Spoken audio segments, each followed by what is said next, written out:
Assalamualaikum warahmatullahi wabarakatuh. Salam Lestari. Balai Pelestarian Cagar Budaya Jambi mempunyai tugas dan fungsi pelaksanaan pelindungan, pengembangan dan pemanfaatan serta fasilitasi pelestarian cagar budaya di 4 provinsi meliputi Jambi, Sumatera Selatan, Bengkulu, dan Kepulauan Bangka Belitung.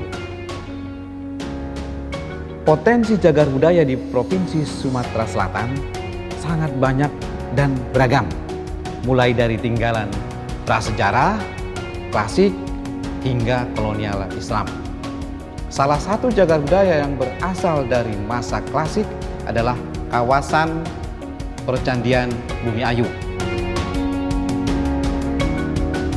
Kawasan Percandian Bumi Ayu sudah ditetapkan sebagai cagar budaya berdasarkan keputusan Menteri Kebudayaan dan Pariwisata, sehingga keberadaannya telah dilindungi oleh undang-undang.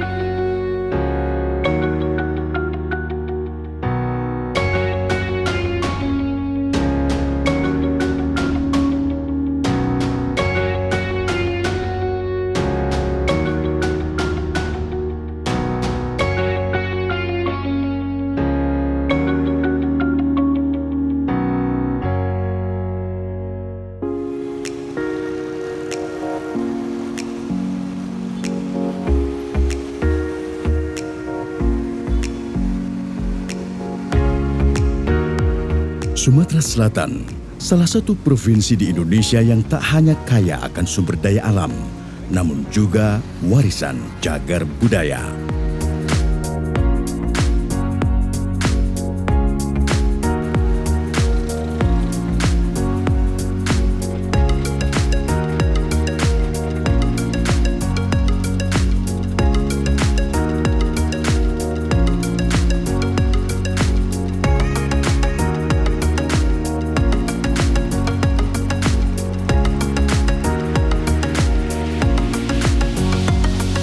Arah barat daya kota Palembang, terdapat sisa-sisa peradaban dari masa klasik, salah satu kekayaan Nusantara, cagar budaya Percandian Bumi Ayu.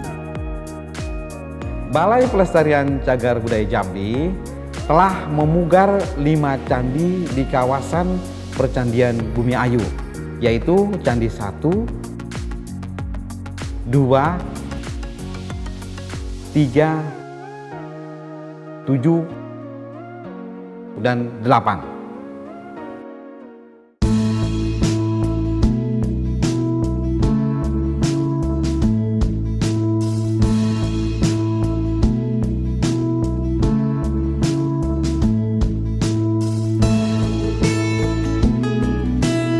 Percandian Bumi Ayu merupakan karya arsitektur yang kaya akan ornamen indah, bercita rasa estetika tinggi, mengandung filosofi luhur, dibangun dengan teknologi maju pada zamannya. Bangunan-bangunan itu hingga kini menjadi bukti betapa agung dan tingginya peradaban nenek moyang bangsa Indonesia.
Sungai Lematang merupakan anak sungai Musi yang menghubungkan kota Palembang sampai ke dataran tinggi Pasema. Pada masa kerajaan Sriwijaya, Sungai Lematang menjadi jalur pelayaran antara Sriwijaya dengan daerah-daerah pedalaman. Bumi Ayu yang terletak di tepi Sungai Lematang menjadi salah satu daerah penyangga perekonomian pada masa itu. Disinilah terdapat sebuah kawasan yang dianggap sakral pada masa dahulu, kawasan Percandian Bumi Ayu. Kawasan percandian ini sudah lama diteliti oleh para peneliti asing maupun peneliti dalam negeri. Yang pertama kali diteliti oleh Tom Brink tahun 1864, dia meneliti di daerah khususnya di Lematang Ulu dan Lematang Ilir. Dia menemukan arca-arca terakota dan salah satu arca Nandi. Dan di daerah Lematang Ilir dia menemukan struktur bata candi. Kemudian tahun 1904 Ajeng Knep kembali melakukan penelitian di sini dan dia menemukan struktur bata candi di daerah ini juga, khususnya di daerah Lematang. Dan pada tahun 1930 kembali F.D. Bos melakukan kegiatan penelitian di sini. Dan dia menemukan antefiks makhluk gana dan bata candi di daerah Tanah Abang ini. Kemudian selanjutnya tahun 1936 Schnitger kembali melakukan penelitian di sini. Dia menemukan 3 reruntuhan bata di daerah Tanah Abang ini. Kemudian selanjutnya penelitian dilakukan di daerah ini, yaitu dilakukan oleh Pusat Arkenas bekerjasama dengan Universitas Pennsylvania. Kemudian pada tahun selanjutnya 1991 dilakukan penelitian Pusat Arkenas bekerjasama dengan FAO melakukan penelitian di kawasan Percandian Bumi Ayu. Tahun sekitar 91-92 Pusat Penelitian Arkeologi Nasional juga melakukan penelitian di kawasan ini dan membuka beberapa gundukan tanah di sini, dan hasilnya menemukan struktur bata candi yang dinamakan Candi 1 sampai dengan 11. Dari hasil penelitian Pusat Penelitian Arkeologi Nasional ini menunjukkan bahwa candi yang diindikasikan sebagai bangunan ritual adalah kompleks Candi 1, 2, dan Candi 3. Sedangkan candi-candi yang lainnya itu masih dalam tahap penelitian dan masih diindikasikan sebagai bangunan profan.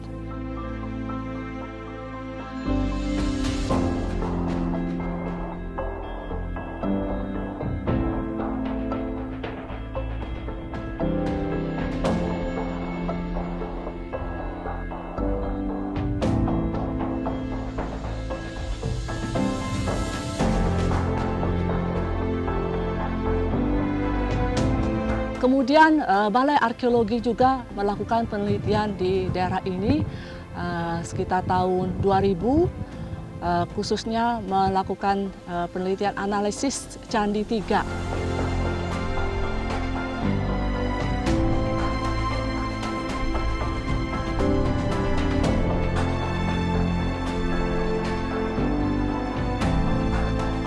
Pada tahun 2003 kita membuka kotak galian, 5 kotak galian dengan jarak interval 25 meter per kotak galian dan kedalaman antara 1 sampai 1,5 meter. Kita menemukan tinggalan arkeologi yang mengindikasikan hunian pada masa lalu.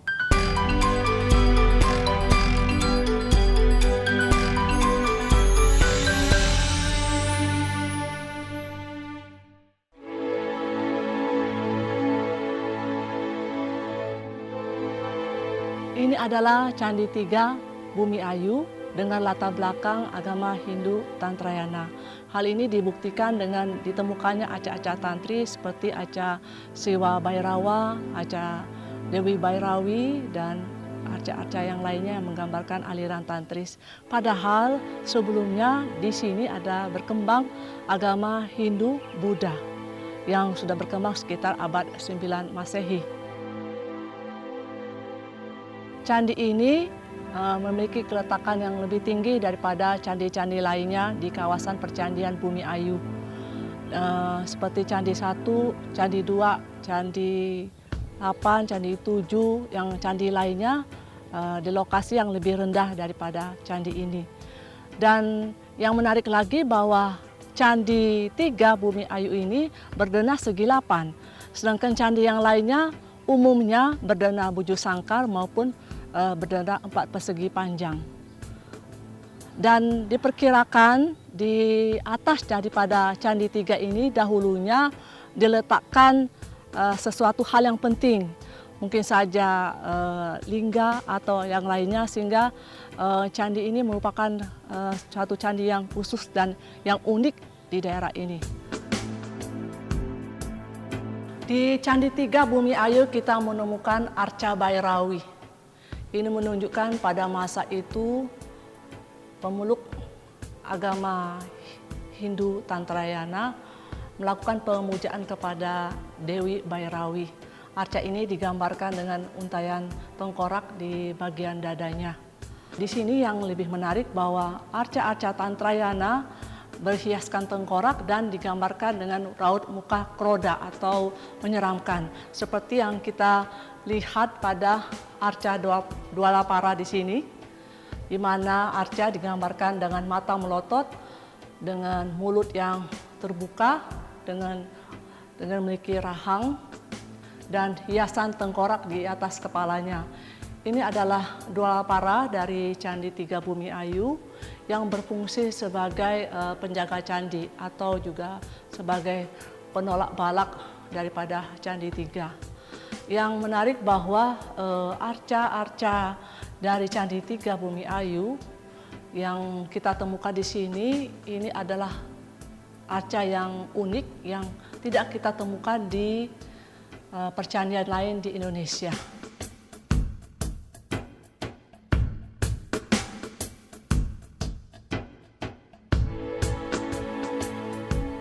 Pada percandian umumnya kita menemukan arca-arca penjaga candi seperti kepala kala dan arca Dwalapala dan arca singa.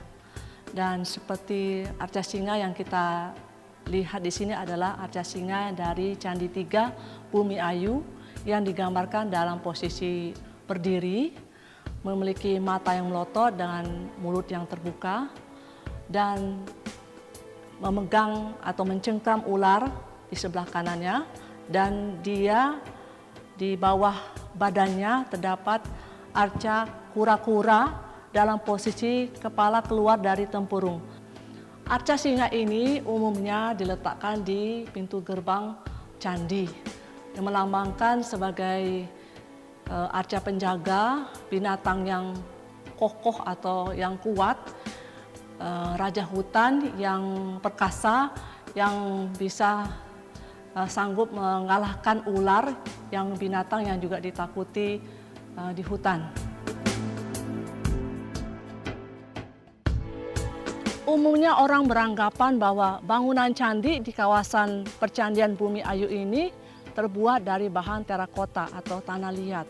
Tetapi berdasarkan hasil penelitian Balai Arkeologi tahun 2018 menunjukkan bahwa material daripada bata Candi 3 ini terbuat dari material riolituf, seperti juga material dari arca singa yang sekarang disimpan di Gedung Koleksi Bumi Ayu. Dan hasil penggalian Balar menemukan jejak daripada tumpukan batu bata yang dipecah, hancur yang berwarna merah itu di sekitar Candi 3, halaman Candi 3 berjarak sekitar 200 meter. Kita temukan serpih-serpih pecahan bata itu, dan kami mengasumsikan bahwa bata atau batu daripada Candi 3 ini kemudian dilumuri daripada serpihan bata-bata candi itu sehingga berwarna merah.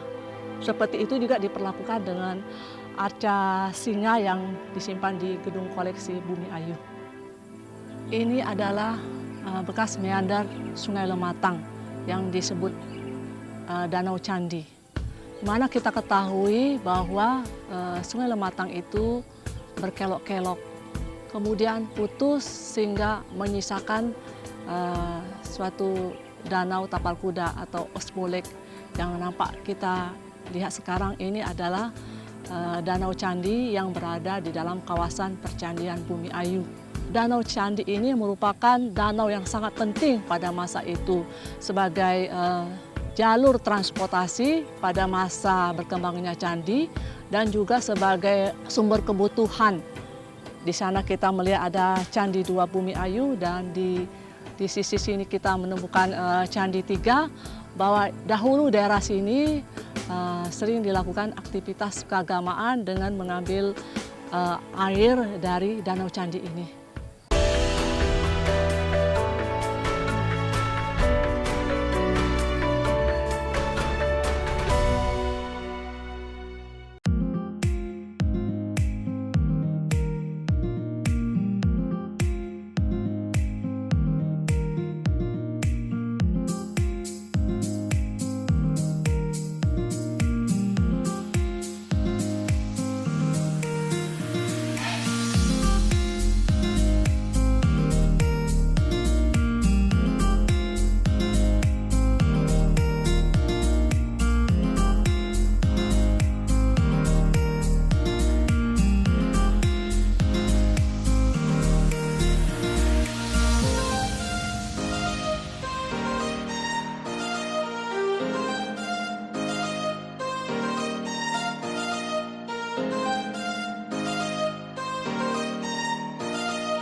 Ya, upaya pelestariannya dilakukan oleh Direktorat Perlindungan dan Pembinaan Peninggalan Sejarah dan Purbakala pada tahun 1992. Kemudian pada tahun 1993 mulai dilakukan oleh Balai Pelestarian Cagar Budaya Jambi yang pada saat itu masih bernama Suaka Peninggalan Sejarah dan Purbakala Sumbaksel. Selain itu, untuk melindungi kawasan cagar budaya ini, maka dilakukan juga deliniasi untuk menentukan batas-batas kawasan. Dan berdasarkan kajian deliniasi tersebut, diketahui bahwa luas kawasan ini mencapai 203 hektar dengan batas terluarnya adalah Jalan Batas Desa Tanah Abang Selatan dan Tanah Abang Utara di sisi utara, Sungai Lematang dan Jalan Poros Bumi Ayu Tanah Abang di sisi timur, Sungai Lubuk Panjang di sisi selatan, dan Tebat Saleh di sisi barat. Berdasarkan hasil inventarisasi terhadap temuan yang berasal dari kawasan ini berjumlah lebih dari 1.500. Temuan-temuan tersebut sebagian besar disimpan di bangsal temuan dan selebihnya ditampilkan di galeri gedung koleksi.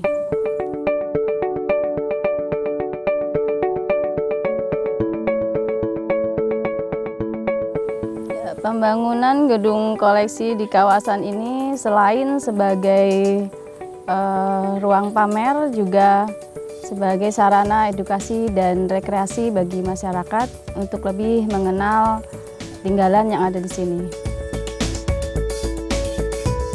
Ya, selain ruang pamer, di gedung koleksi ini juga terdapat ruang audiovisual untuk menayangkan gambaran sejarah dan kepurbakalaan di Sumatera Selatan dan khususnya di kawasan Percandian Bumi Ayu ini.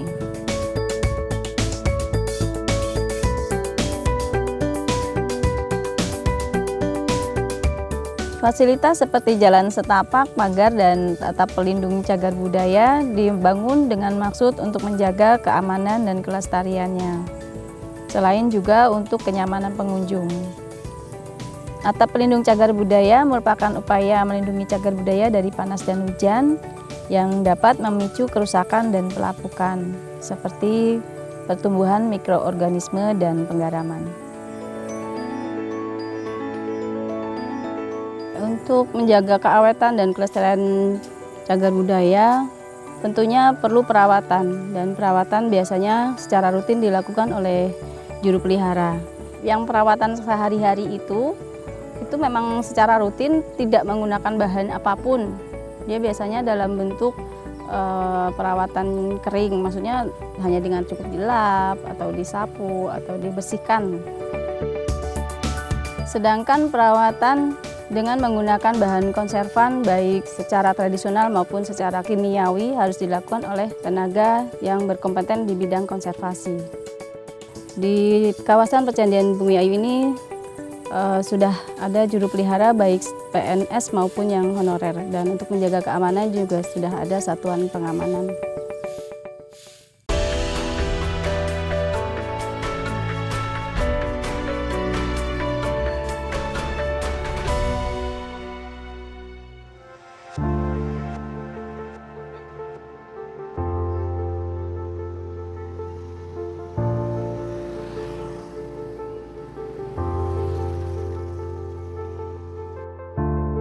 Tepian Sungai Lematang merupakan daerah yang subur dan menjadi sumber penghidupan bagi masyarakat yang bermukim di sana. Di antara pemukiman penduduk di tepian sungai ini, terdapat banyak sebaran bata dan beberapa kotak galian.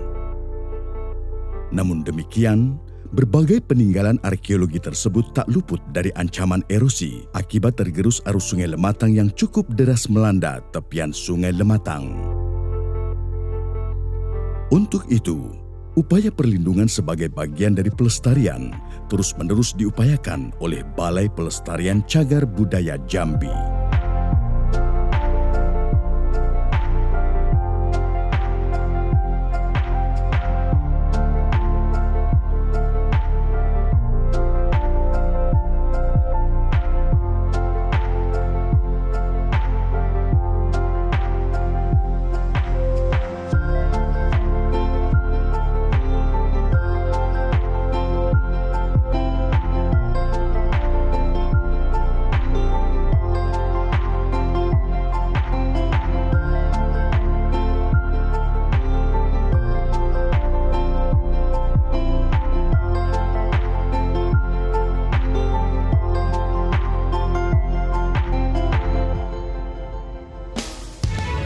Pelestarian cagar budaya yang meliputi aspek pelindungan, pengembangan, dan pemanfaatan bukan hanya menjadi tugas dari Balai Pelestarian Cagar Budaya Jambi, akan tetapi menjadi tugas dan tanggung jawab kita semua.